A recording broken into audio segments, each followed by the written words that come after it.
welcome everybody to the Lighthouse Project. Thank you guys for coming out tonight before Thanksgiving. Wanted to go over tonight's generous sponsors. Our nightly sponsors, Sabrina Biton and Stephanie Avitan Naim. Lila Nishmat, Abraham ben Mazal Zikron Lebracha, Refuah of Ella bat Emmanuel, Amram ben Piricha, Lior ben Shlomo, Albert Abraham ben Esther, Jacqueline Ara bat Aviva, Aviva bat Tirsta, Lior ben Shlomo, Itzhak ben Hana, and the Zivu of Amram, Itzhak ben Yohanan. Mazel tov to Abat Aziza and Moshe ben Jacqueline Ara for having children, Avivit bat Tisra, Sarah bat Sari Menu, and Shala Sarah bat Rachel.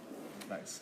Roni Goldenberg and Orly Rudolph in memory of their mother, Ruth bat David and Esther Zichrono Lebracha. And also, tonight's learning is in memory of Devorah Fega bat Shmuel and Menachem Mendel ben Elchanan Zichrono Lebracha. Class sponsors Batia Feinberg in appreciation for Gedalia's classes and the Lighthouse Project.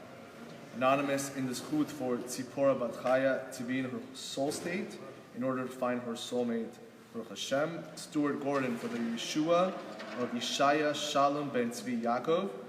And Jennifer Chana Friend in honor of Menachem Mendel ben Chana for continued health, and thank you to Gedalia for his dedication, being a spiritual consultant and chesed like Abraham Avinu. Amen. And finally, Mario Lichtenstein in honor of Gedalia. Thank you so much, guys. Thank you. Guys, welcome to the Lighthouse. We have a phenomenal class in honor of Thanksgiving today. Tonight's class, we're going to talk about a psychological lesson that Rav Nachman gave 250 years ago that we can pretty much apply today to get us, not only help others get up, but to get ourselves up. We're going to take today's class from a few books. One of them is Gute Moharan. Another one is this book, great book called Under the Table and How to Get Up by Abraham Greenbaum. We're also going to take another book from David Lieberman on how to change anybody.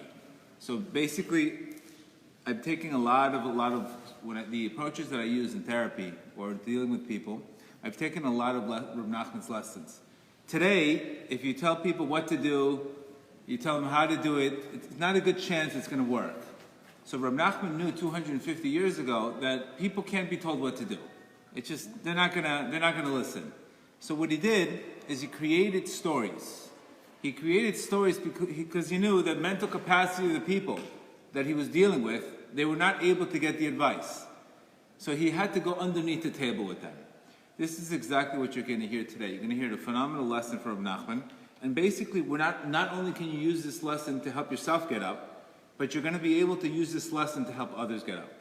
Obviously, dealing with loved ones that are underneath the table or dealing with other loved ones that are struggling, it's extremely, one of the things that people lose is patience. People lose patience, they give up, and they make it their project. And we're going to see why that doesn't work and what the right approach is, obviously, today. First, before we begin the lesson, we need to understand that not every time that you fall in life is about you. There's things in life that you're going to go through because your soul has to go through. Like if you tell me today how in the world I gambled 7 times and I relapsed 7 times, I have absolutely no idea how that happened to me. I can't even logically see how I was able to have such destructive behaviors in my life when I was 22. Or areas that in my life that, how did I get here? I mean, logically, I would say, how in the world did I get to this place in my life? I couldn't, if you tell me today, I don't understand how it happened. And that's the first thing you need to understand. That sometimes the fall, which Rav Nachman speaks about in lesson 261, is divinely ordained. You're going to have a fall in life. You're going to have trauma in your life. You're going to have a place where you feel completely hopeless. That is part of creation. Everybody goes through a traumatic episode in their life. This is what Rav Nachman speaks about so much about. He talks about the trauma. He talks about the breaking of the vessels. He talks about the person. He talks about the real struggles of life where you don't see it so much in other sectors of spirituality. They're just telling you, learn here, learn here. But Rav Nachman's telling you, by the way, you should know that you're going to have a fall in your life. And I would give it a good comparison would be like to a C student. If a C student is a C student his whole life, he's not really doing much for himself. So on purpose, your creator makes him get an F. So when he gets an F, he really has to do what? Change everything. And once he changes everything, eventually he'll get an A. But if he continues to be a C student, it's not really doing much in life. So sometimes what happens, it's funny to see C is comfortable. We live a very comfortable life that you're not really doing anything in heaven. You're not hitting your purpose. You're not doing what your mission is. So your Creator, He'll create a midlife crisis in your life. He'll make you fall. Maybe He'll make you fall into an addiction. Maybe He'll make you fall into a terrible state. And from that fall will be the rise. This is Chassidut 101. The fall is for the sake of the rise. There's not possible. It's not physically possible for a person to rise without a fall. What happens today is we're taking these falls personally. We're blaming others for the falls. We're blaming this one, that one. He made me fall. My parents made me fall. This one made me that. It has nothing to do with you sometimes. Sometimes life has to teach you a lesson in order for you to become who you're supposed to be. And if I just understand that, then all of a sudden I have hope again. But if I'm so focused on I fell and this is who I am, which we're going to talk about today, the turkey and the prince. The turkey represents the person who gave up on life. The prince is the original self. The prince is he's a prince. Why is he acting like a turkey? This is who you are. Why are you acting like a turkey for? We all become turkeys in our lives. We get into relationships with turkeys. We end up becoming turkeys. So you need to understand the turkey prince is the story of you and me. Just like Hashem created you as a slave in Egypt. What does Egypt represent? Your problems. Egypt represents your constrictions. Egypt represents your being lost in life. That's what triggers an outcry from the heart. If we need to understand that the whole purpose of Hashem's creation is for you to get closer to Him, to have a real relationship with Him. He's not interested in a guy just learning without action, or a guy going through just traditions, dipping the apple in the honey and breaking a matzah here and there and showing up to a couple events on Yom Kippur and Passover. That's not really your heart. That's okay, you're going to an event. You're going to an event, that's not what He wants from you. He wants a relationship. That's why when He created the Jews, what did He say? I'm the one who took you out of Egypt. He should have just said, I created you. The whole difference between telling you He took you out of Egypt is the difference between Hashem wanting a relationship with a person versus just, I created you, you do what you want, leave me alone. See the difference? The creation being the fact that Hashem created us, and He told us that I'm the one who took you out of Egypt. That's how He introduces. So we're all in Egypt in our lives. And the only reason is Egypt is a state of mind. And the only way to get out of Egypt is to cry for help. And you can see it from this week's parsha, last week's parsha, that Hagar was completely lost. And what happened? All of a sudden, she had no water, nothing to drink. It was in the middle of the desert. And what happened? All of a sudden, she cried out to God, and you know what happened? God opened the prize, and the well was right in front of her. He didn't create a well. The well didn't just come. The well was right in front of you. So sometimes deliverance is right in front of you. It's just concealed. Very important lesson in life between a concealment and feeling abandoned. If I feel abandoned, I despair. If I know there's concealment, remember the world has to be created with concealment. Without concealment, there would be no free will. There would be no purpose of you being in creation. If everything was revealed, then what are you here in this world for? It would be too easy. It would be a life of purpose, a life of boredom. If there was absolutely no problems in the world, what would you? Do I need a flashlight in the middle of the day? And you would be bored to death. If everything was good in your life and you had no problems, you would absolutely be bored to death. And if you had too much problems in your life, too much din, you couldn't handle the darkness. So the world has to have a balance of of light and darkness. This is the creation of the world. There's nothing you can do about it. You want to file a class action lawsuit? You're more than welcome to. But light and darkness is part of your life. Once you know that, then you know what to do in darkness, and you know what to do in light. And and this way a person develops a strategy. But if a person doesn't have this mindset, he thinks the darkness will be forever. And then he'll go underneath the table and act like a turkey. But if a person has faith, and he has purpose, and he knows it's just a concealment, it's a test, then he's going to do what? He's going to search in the darkness. That's the difference between two people. The resilient mindset knows that the darkness is temporary. It's a test. It's to build. Unfortunately, the other mentality will sit underneath the table and become a turkey his whole life. And unfortunately, there's a lot of turkeys out there. And this is what Rabbi Nachman's saying. The first thing you need to understand is you are not a turkey. It may look like you're a turkey. You're a prince. But what happens? Life threw you down and you became a turkey. That's the first thing. Know that you're not a turkey. It's funny how this idea came to me right before Thanksgiving. I said, what can I talk about the giving thing? Next thing, turkey prince pops up right in my head. So when people eat the turkey tomorrow night, they should be really thinking about what this is what's going to happen to me if I don't separate myself. Just like we tell a person, are you a soul, or are you a neshama, or are you a makshava? Are you a soul, or are you a thought? What are you? If I know I'm a soul, then I can observe my thoughts. But if I think I'm the thought itself, then I have no hope. And Rabbi Nachman clearly told us that there is no despair in the world. It doesn't exist. It's just in a person's mindset. And that's why the antithesis, the savior in Egypt, just like the savior in everything, and just like everything in life, is only through dot, is only through perception, is only through information, is only through what we're doing today.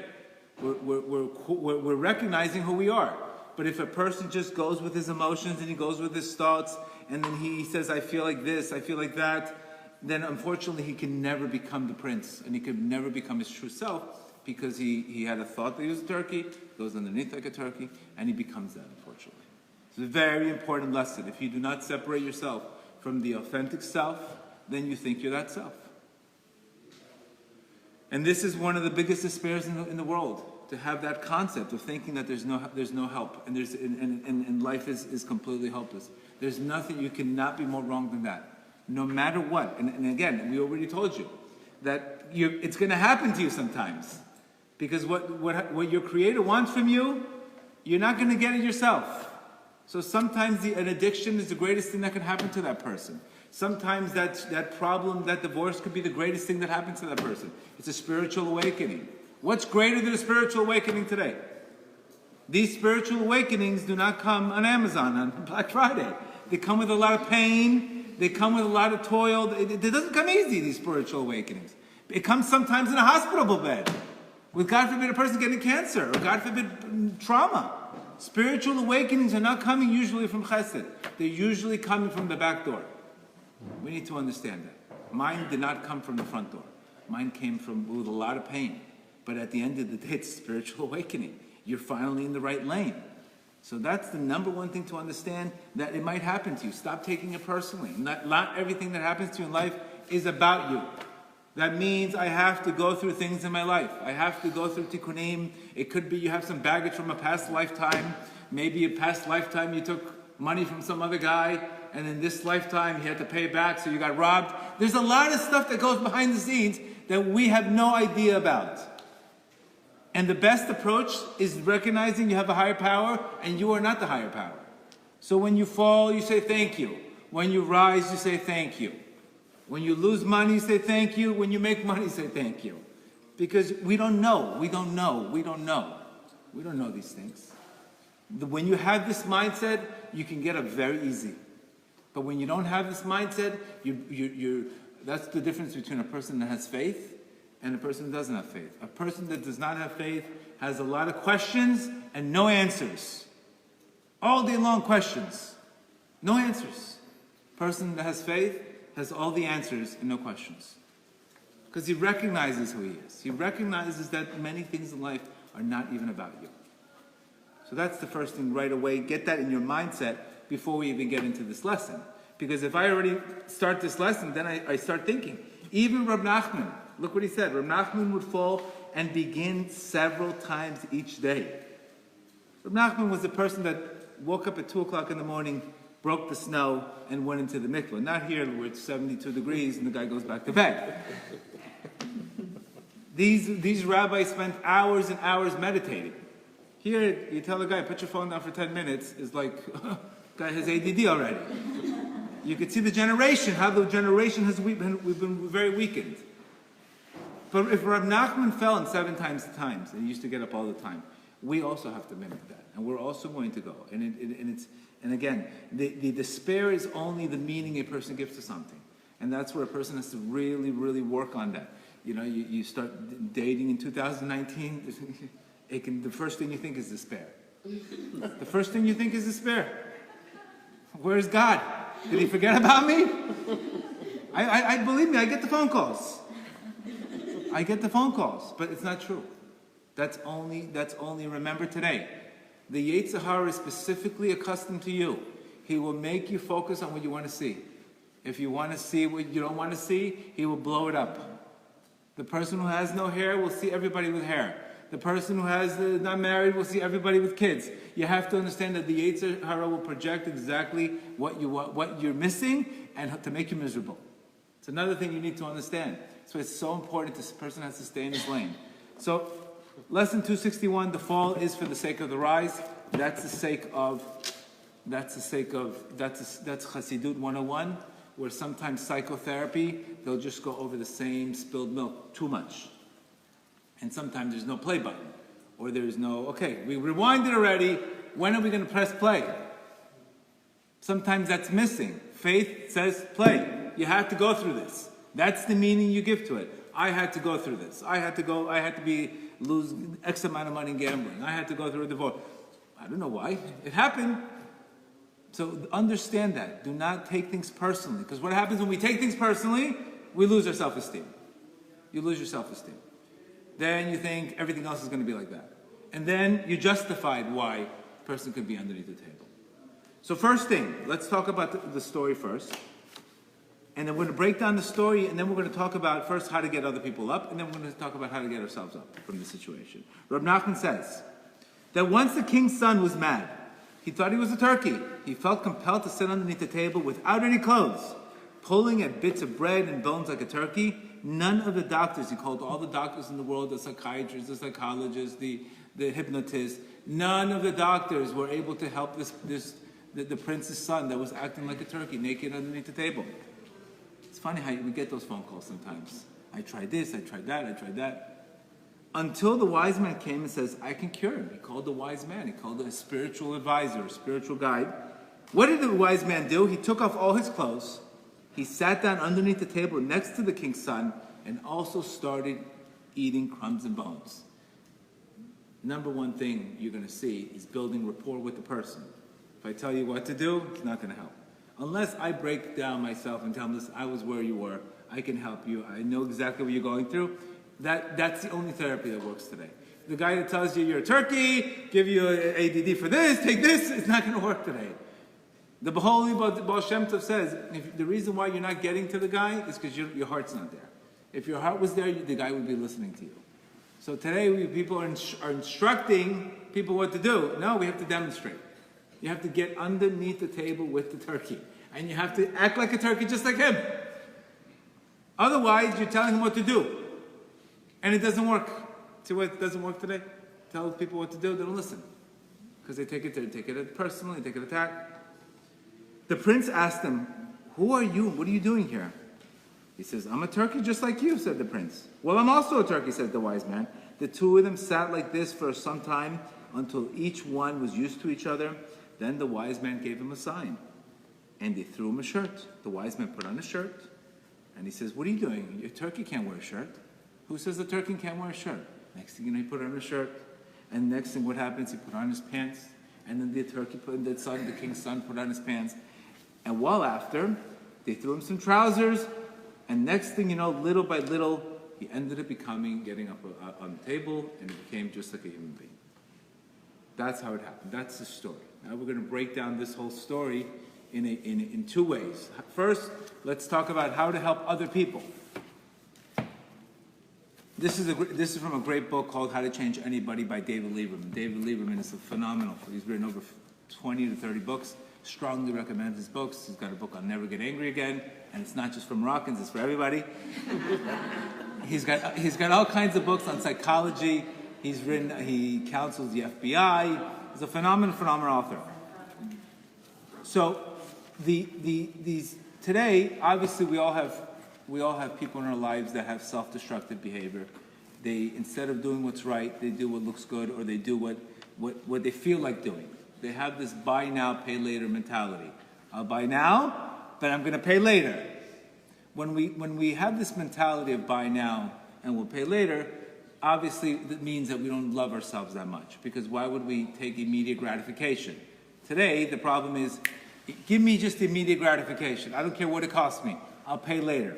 The more we have, I don't want it now, I want self-control, that's how you start building self-esteem. That means it's impossible to have self-esteem without self-control. Not possible. It's not possible. Once you have self-control, you recognize you're investing in your future self. A lack of self-control means give it to me now, and I'll pay later. And this is what leads to a person having these self-defeating habits. So, what's the first step that has to happen? Is one thing at a time. It's very, very frustrating. People are going through, they want to change that person really, really quick. Really, really quick. Come on, stop being a turkey. Let's go. What are you doing then? Don't you see what I'm spending? It has to be one thing at a time. Because what happens is, Rabbi Nachman gives a lesson 60. He says, if you have a guy in a very dark room, and all of a sudden you open up the shades, what's going to happen to him? You're going to blind him. You're going to blind the guy. Guy's been sleeping for 60 years or 10 years, and you say, here you go, open up the shades. The amount of light will blind him and will break him even further. So the first thing is, this is a process. This is not something instant. Maybe somebody, they watch these videos. You have something quick? No such thing. You have to, because remember, if it's a spiritual awakening, which sometimes the spiritual awakening is also for the husband and also for the parent and everything. It's for everybody. The tikkun is for everybody. Don't think it's just for the person you're dealing with. It means Hashem put that person in your life for you also to teach you patience. For you also to get closer to God. It's not just about the person. We need to understand that. The first thing you need to understand is you cannot change everything at once. The number one thing has to be choose one thing. Choose only one thing, not more than one thing. When you're trying to help somebody else, one thing, not two things, one thing. As you notice here, that in the fable, he's telling him step by step. He's not telling him, put all your clothes on. What is he telling him? Put on your shirt first. Now he's going to say, why put on a shirt first and not put on the pants first? You say, logically, he's sitting on the table. What is he doing with the shirt and no pants? Because anytime we're dealing with people that need love, or they need a chizuk, or they need to get up, you have to begin with instant success. Because people will only change unless they start feeling better about themselves. I see this all the time. When they start getting momentum, they start feeling better about themselves. This is the story of life. Because the more I feel better about myself, the more I'll invest in myself. But when I don't feel good about myself, I'm not going to spend the effort. So we have to create where we're able to create that person to have an instant win. An instant win, instant score. You're putting on a shirt, you created momentum. So that's the first thing, not the pants. The pants is much harder. So you want to create where that person is able to have an instant victory. Okay? That's the second step. First step is one thing at a time. Don't overbear that person, because that person cannot handle this amount of light. Believe me, once I read this story 4 or 5 years ago, I changed my complete game. Changed everything completely. And it's worked tremendously. Before I was impatient. What are you doing? Why aren't you listening? What are you wasting my time for? Ba ba ba ba ba. New York style. Come on, baba. It doesn't work. It doesn't work. We need to understand. We're going to have children. We all have children. And we're going to have a couple of children who are going to go underneath the table and become turkeys. Believe it or not. You're going to go through this, no matter who you are, where you live, etc. So remember, the first thing is choose one thing first. Second thing, begin with instant success. Make the person start feeling good about himself. Number 3, divide the task in doable parts. Because remember, a vessel has to grow with light. If it's too much light at one time, it's not going to work. So what happens is people get overwhelmed. Just like a person wants to lose weight. What does he tell you? I want to become vegan. I want to go on the tread. I want to go on the trainer 5 days a week. I want to do all this 4 or 5 things. It's too much ore, too much light. Like this room has a lot of light. Too much light with no. That person can't handle that kind of light.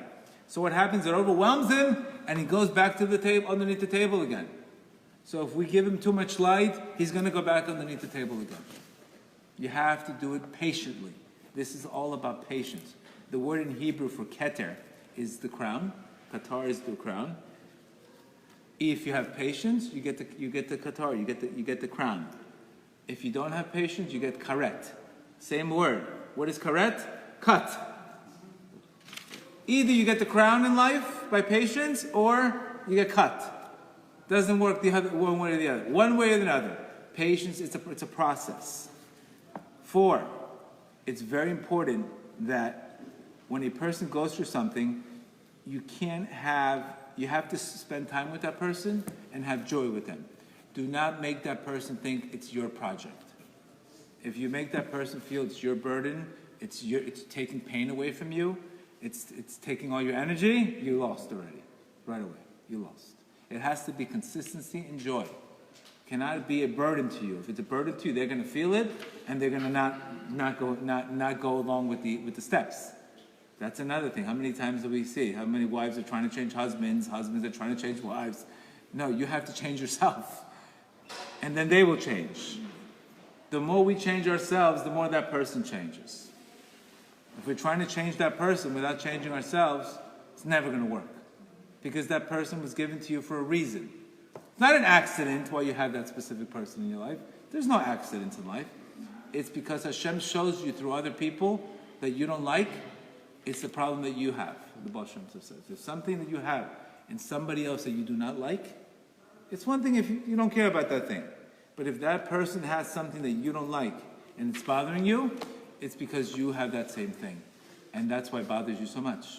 It's because it's showing you exactly that. So when the Baal Shem Tov says that the whole world is created for you, it's not about you, but it's to show you people in your life that are bothering you, that are making you feel like that. It's to really work on yourself through those people. Through those people. Number 5, unconditional love. Whether that person fails or not, or succeeds or not, I'm giving you unconditional love, no matter what. Remember, this is easier said than done on a Wednesday night. But you have to give the person unconditional love. Just like God gives you unconditional love when you fall down and you rise and you act like a turkey one day and you don't. He gives you unconditional love. You also have to mimic your Creator by giving that person unconditional love, no matter the amount of damage. We can't say, look at the damage you've caused. Look how much you've done for me. It's very hard to do this, unfortunately. But how it works is constant kindness. Constant chesed will eventually help that person. Number 6, you have to accept. Simple acceptance. Accept, this is what you got. Don't deny the situation. Because what happens if you deny the situation, you can never get going. So that's the 6 steps, remember, how to help people. So if we have people in our lives, first, again, one thing at a time. Second thing is get them to start creating momentum. Third thing is don't make them, it's not do it in doable parts. The 4th thing is consistency and joy. It should be done with joy. It shouldn't be done with a burden. 5 is unconditional love. And 6 is accept. Accept that this is what God gave you. Life is not going to be perfect, I promise you. So in life, we have to be satisfied being dissatisfied. How do you like that one? That means sometimes our imperfections are our perfections. If we recognize that, then you don't look at other people, you judge less. Because everybody comes to this world with imperfections, and that is your perfection, your imperfection. So it's not like you should always look for a world to be everything should be satisfied. I wish I had the husband that cleaned, cooked, made $2 million a year, took my kids out, would change the diapers. It's not going to happen, these dreams. Get 3, 4 good things that you like on that list, and be satisfied with 2 things you don't like. That's pretty much it. Pick 6 or 7 things that are important for you, and if you hit 4 out of 7, God bless you, you're doing great. But if you're going for 7 out of 7, you lost already. be real. Be real. Hit 60%. Nowadays, 60, 65% of what you get, shtabak shemang. Bless Hashem. More than 65, Hashem loves you. But don't expect, don't 66%, don't expect, I came up with the formula. 66% is probably the right number you want to get today. Don't expect anything more than that. If you get it, it's a bonus. And if you want to be happier, change more of yourself, and you will overlook those things. That's Shalom by 101. When you have that expectation, that's what happens when you get divorced. You get a real reality check. And you know what's important in your life. And you recognize, you know what? I'm happy. 66% is very good. And you'll always be happy. You understand the difference? You'll always be happy. You're not like the person chasing that missing 33% that doesn't exist in the world. It's such a deep lesson to understand. And you'll be much happier. That's the whole thing. You'll be happier because you don't need to go look for 100. You recognize life has lacks.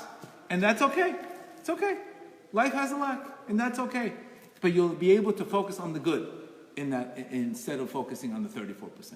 See, people wake up and says, look, I'm not getting the 34%. Another guy says, look, I got my 66%.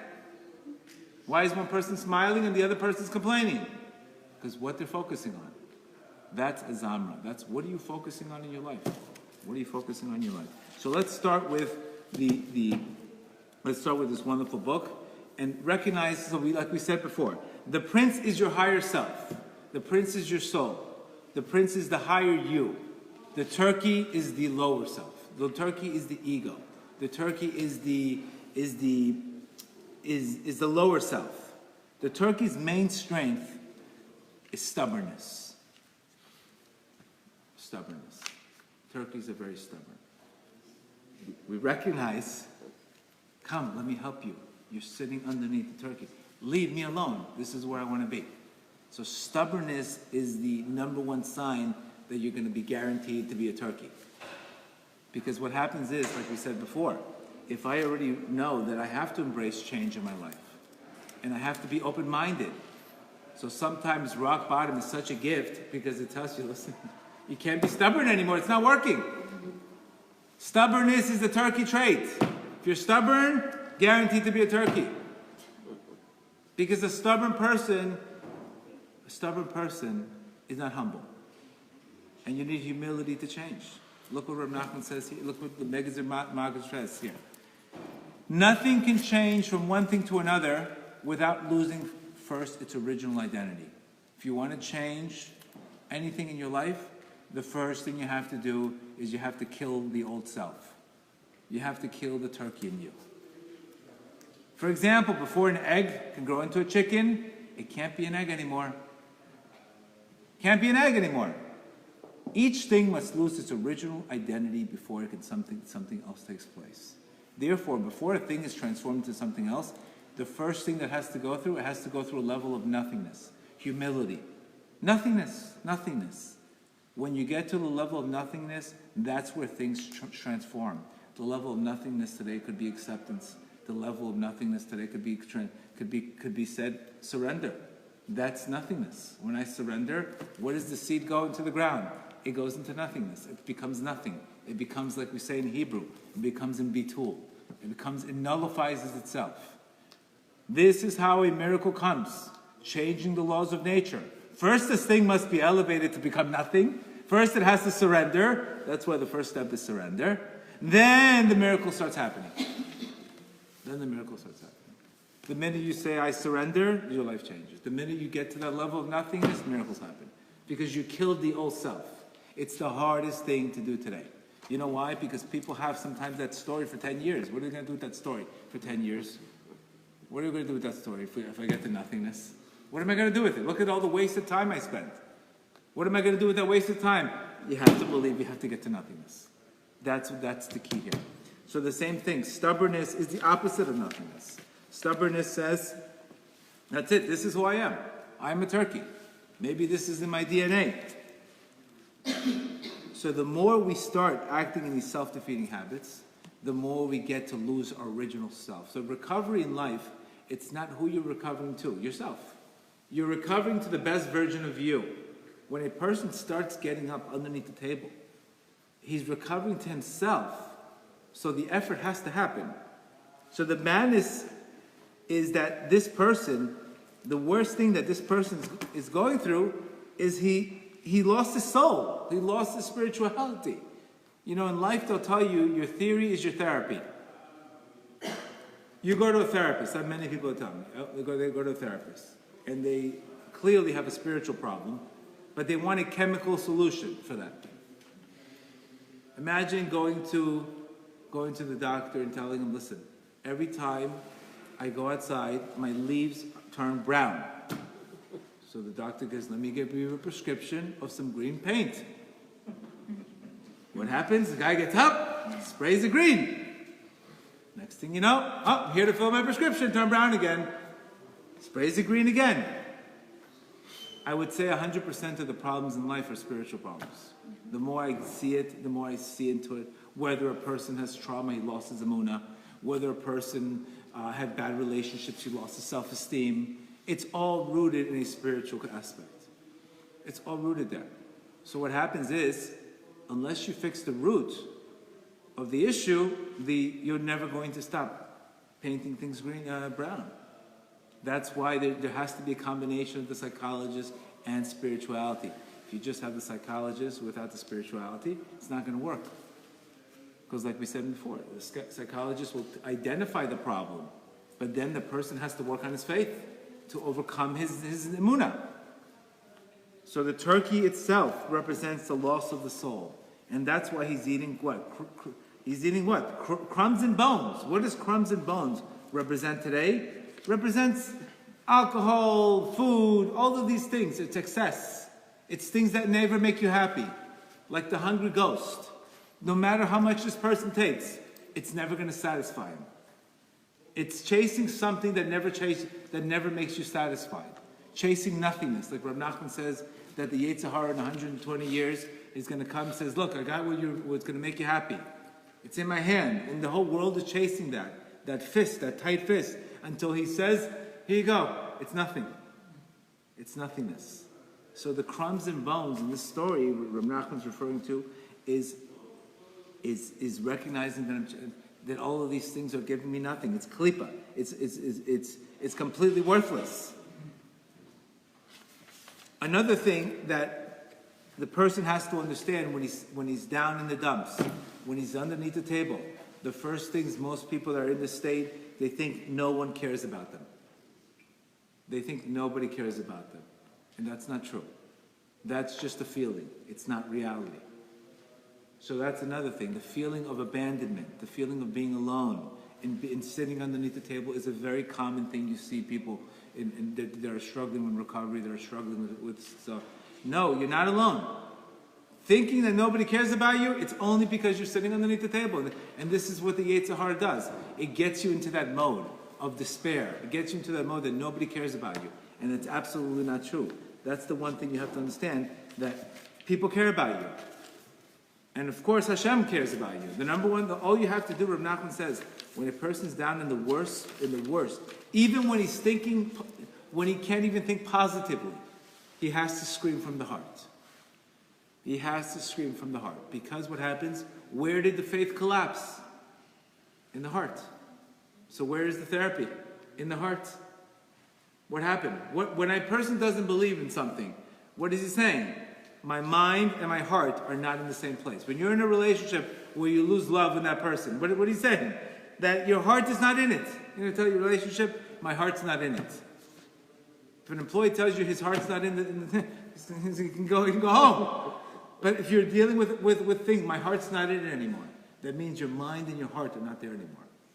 So where is that when a person gets through these things? Where does he have to scream? Has to go through the heart. Because just like the heart was cold, the heart has to be the one. Screaming from the heart is to get your faith back. So the first thing that a person has to understand is, God did not abandon me. God did not abandon me. He's concealed in my life. Think about the concept that I have to go down in order to get up. I can tell you this week, I woke up, this week was a perfect week. A lot of light this week. Last week, I couldn't even meditate for 10 minutes. I couldn't even meditate for 10 minutes, and I'm giving you classes all day long. You're going to get those weeks in your life, you're going to get those days where the darkness seems overwhelming. But once you recognize that, you recognize this is temporary. This is for the sake of a spiritual enlightenment. Because what happens when you go through darkness, you become humble. And you recognize it's not you doing it. You recognize it's your higher power giving you that strength. So asking for strength, it's no matter how much you could pull and pull, if your Creator does not give you the strength, you will not be able to get up from the table. You need to understand that. Some people think they themselves can do it. No.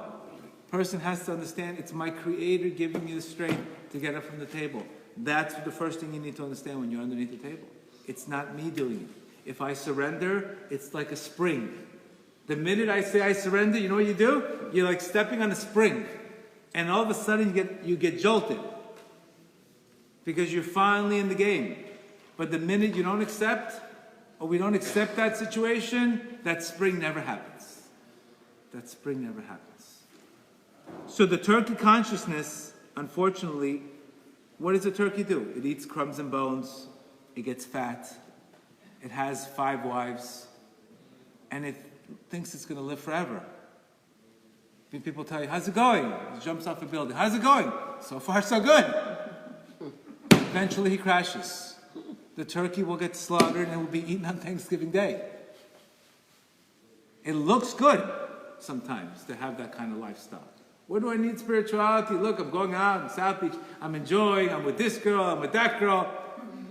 He looks good. It looks good. And people follow it. Look at that turkey. I'm going to be like that turkey too. He's happy. And then everybody gets slaughtered at the end of the day. But it looks like the turkey's winning sometimes. It gets fatter. It looks winning. He's rolling. The pictures and this. And then it's all over one day. People need to understand that. Because sometimes, what do I need spirituality? It's boring. I have to pray. I have to do this. It's a gift for you. Otherwise, there's never an end of this turkey consciousness. So like we said, there's no bones. There's no tombstone. You never went to a turkey funeral? That's it. It's gone. Gone like the wind. There's no memory of that person anymore. God forbid when a person gets depressed or a person starts self, there's no memories, unfortunately. A person has to understand he's not going to get, people are not going to pity that person anymore. He has to lift himself up by first surrendering, by first recognizing that it's not in his hands to win. He has to surrender and say, I am a turkey, but I'm not, I'm acting like a turkey, but I'm really a prince. I'm really a prince. That's not me. That's not my true self. Next thing he says here is the crumbs and bones that a person goes through, unfortunately, there's a lot of collateral damage in life. When a person starts all of a sudden dealing with excess, specifically relationships, specifically the wrong types of people, you date a person you're not supposed to, you get too physical on dates, and you get too physical, there's collateral damage, unfortunately. There's klippas. What does a klippa do? A klippa covers the fruit. It's not enough that the person has the problem, but he also has excess from the excessive situations he's been. It's not like I could say, that's it, I want to be a prince. No, there's baggage. There's a lot of baggage that's going to drag you down. And that's what spirituality, the beginning of any spiritual journey, and I can tell you for myself, I can tell you from anybody who's gone through this, there's a lot of embarrassment, there's a lot of struggle, there's a lot of ups and downs. Because this has to happen in order to cleanse you. Because there is excess, there is klipot. It's not like you don't, when you go down to the table, underneath the table, you pick up damage, So a person has to understand again that if I'm having a struggle trying to get up, it's because there's a cleansing that has to go on. Hashem wants that bride to go down the aisle and get married. But she's got a red stain on the dress. So how do we clean that stain? Suffering, cleansing.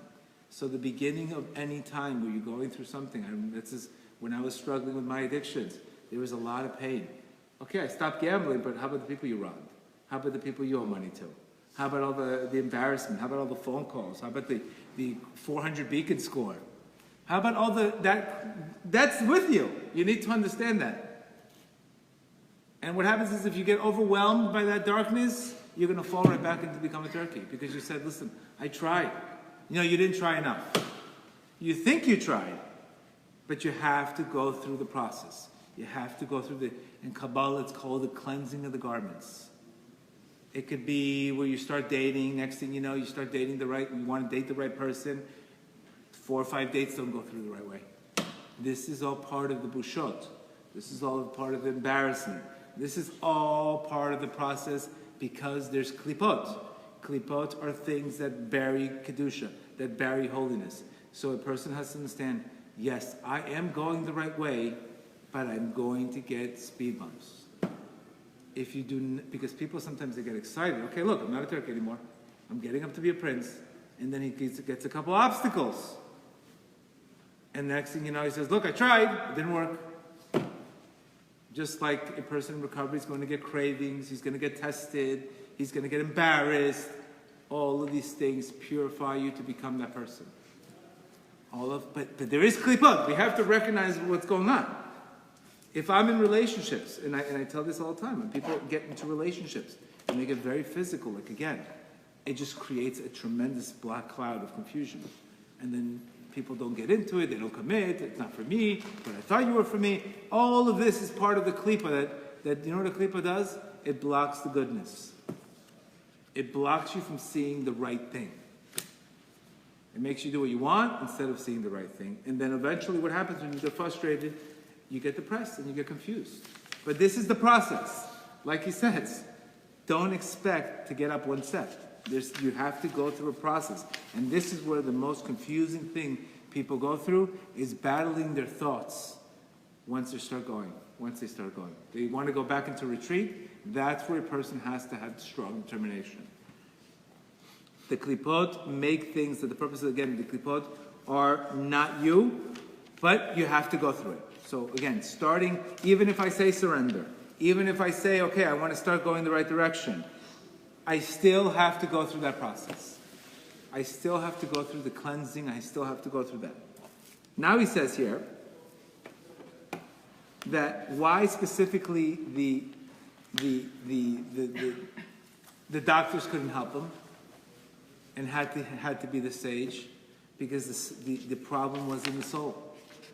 It had nothing to do with the soul was in darkness. That's why that person has to go through that. And remember, part of that process of changing, it's going to be a lot of, Rabbi Nachman says, a lot of concealment. It appears to a person that it's God's pushing you away. It's not true. It's just a test to see if you really want it, if you're really serious. So what happens in heaven, they'll give you a free light. They'll give you 3-4 days and tells you this is what your life could be. Imagine becoming all of a sudden you're a janitor. Next thing you know, you're the CEO of the company. Here you go, 3 days you're a CEO, you didn't do anything for it. Okay, now, you see what it tastes like? Now you have to become a janitor and climb up. But you get the taste of it. That's why some people, they feel great. All of a sudden, you start listening to classes, they feel great, the anxiety's gone, everything's gone in 3-4 days, a week. And next thing you know, boom, here comes the darkness again. Now you're headed in the right direction. But this is something that we want to change ourselves, but we have to be patient. Because like we said, if I open up the shades too much, I don't have a keli for this. I don't have a vessel to open up the blinds right away and says I'm ready to become a prince. I don't have it. I have to go through this process of birur. And this is why whenever we want to change, we want to break it up what? In small parts. Start with 5 minutes of prayer. Start working on one thing. Think big, but act small.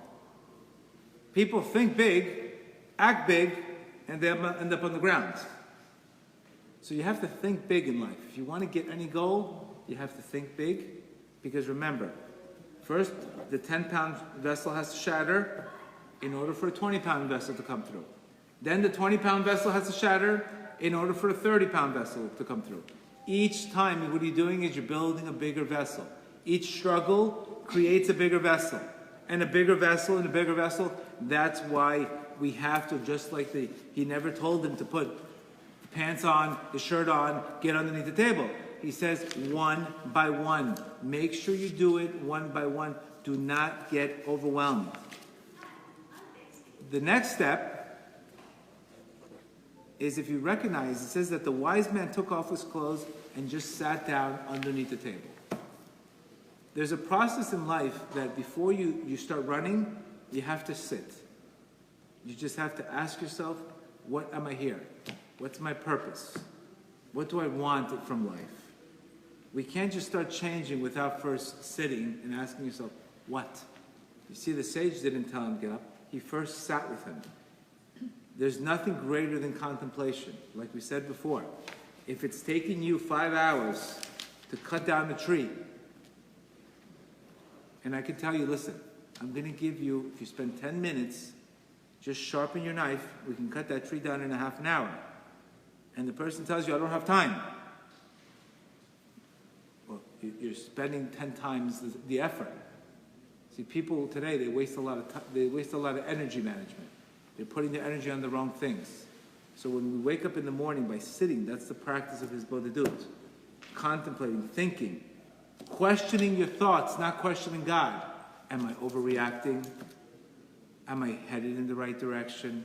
Just the fact that you're sitting is extremely valuable in heaven, because it shows that you want a better life. But if you're just running without sitting in a game plan, you're not going to have what? You're going to have dat. What does that refer to? Rabbi Nachman says in lesson 10 that the reason why people are not closer to God is not because their hat's not big enough or because they're not wearing a big enough tzitzit. It's because they don't have a settled mind. A person has to have a certain time every single morning to settle his mind. He has to settle his mind, because if the mind is not settled, you're just going nowhere faster. People in New York say, hurry up and wait. Anxiety to wait. Hurry up and wait. They hurry up just to wait. So sitting is, you have to sit down. When I said to myself, when I said, okay, I had enough of this, I said, no matter what, no matter how much money I gamble, it's not making me happy. I started contemplating that I'm chasing something that was completely worthless, and I really needed a spirituality. That's not going to come to you unless you sit down and contemplate. So people that tell you, I don't have time, it's not a lack of time. It's a lack of direction. You're going the wrong way. I don't have time to turn around. Okay. We can't have mercy for somebody who has no mercy for himself. So when you sit down, and that's why the benefits of meditation, but sitting in his bodhidut, asking your Creator, please, I want to go the right direction. Help me, guide me, put me in the right direction. That itself has a tremendous effect in heaven. That 10-minute prayer, the 15-minute prayer before you make a decision.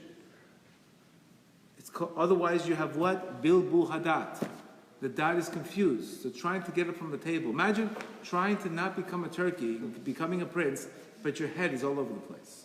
How's that going to happen? How's that going to happen? First you have to recognize, stop the mind from running. Stop and think and wait. After the sitting, then the crumbs and bones refer to our eating, sleeping, and exercising. Sometimes when a person's in a very, very tough state, he has to let sometimes his body overcome his soul. If a person's obviously eating the wrong foods, he's not exercising at all, he's not sleeping, sabotage behavior, his body's not going to be able to lift up his soul. So Rabbi Nachman's telling us here is we have to work on our body. It's not today where you can just, because what happens is if the body's sick, it's a sign that the soul is sick. So the person has to work on his body, he's work on his soul. He's got to work on his body, he's got to work on his diet, he's got to work on this. Sometimes just changing exercise, etc., you're going to feel better. So that's another thing. It's not just about the mind here. There has to be a physical component. Cut the diet, cut the this. Remember, it's a complete transformation. Breathing differently, controlling everything, changing, killing the old self. Then he says here, he put on a shirt first, like we said before. The shirt represents your garments, your thoughts, your dot, your perception of life. When a person smiles at you, he's focusing on something good. When a person's depressed or is frowning, what is he focusing on? He's focusing on running after the 34% of perfection that's not exist. What is he focusing on? His garments. Put on your shirt. The way your face is a sign. That's why the Holy Arush says that when a person's happy, God dwells with him. When a person's unhappy, God removes himself from that person. He removes himself from that person. So he leaves him to make a decision in a very bad state. How do you become happy? Like we said, through momentum, through focusing on what you have, through creating progress. But when you're not happy, your mind does not work. Your mind will not work. So putting on the garments is changing our perception. Looking at what we have, not what we don't have. Changing your putting on your garments. Fixing your dots, your perception. Obviously, you're never going to become a prince if you don't change the way you think. So that refers to the shirt. Which the second is the trousers. What does the trousers represent? The trousers represent prayer now. So you need the combination of prayer and you need the combination of studying. Both. You need to work on your thoughts, learn Torah, have the dot, but then you need to pray for it. It's not enough to say, okay, oh, nice class, good enough. You have to say, please God, I just heard this class on the Turkey Prince. I know I've been acting like a turkey. I'm not a turkey. I'm a prince. Please help me become the prince that I need to become. Please let me become the optimal self. I can just hear it. Next thing you know, I start praying about what I just learned. I just hit the perfecta. Now you turn both. Because if you're praying, sometimes people pray, but what do they say? God, fix the broken toy you gave me.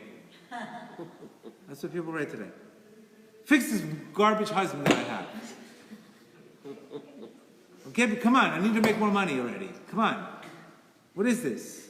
How long do you want me to struggle already? Why are you putting me through this? That's a prayer with no dot. It's a prayer with no dot. You're just complaining. That's not prayer. But I prayed. Look how much I prayed. I do this. Anytime you tell me, but I do this, and nothing helps, already the prayers, throw it out. Because you can't whine. You understand? The first thing in prayer has to be, everything is one.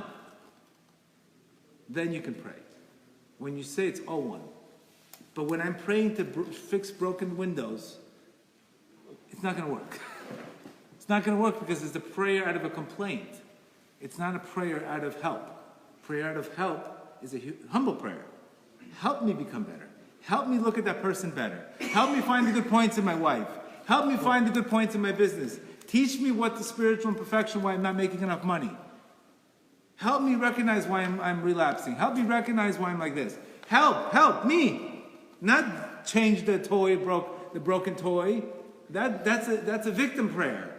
That's a prayer that has no compassion because it's a complaint.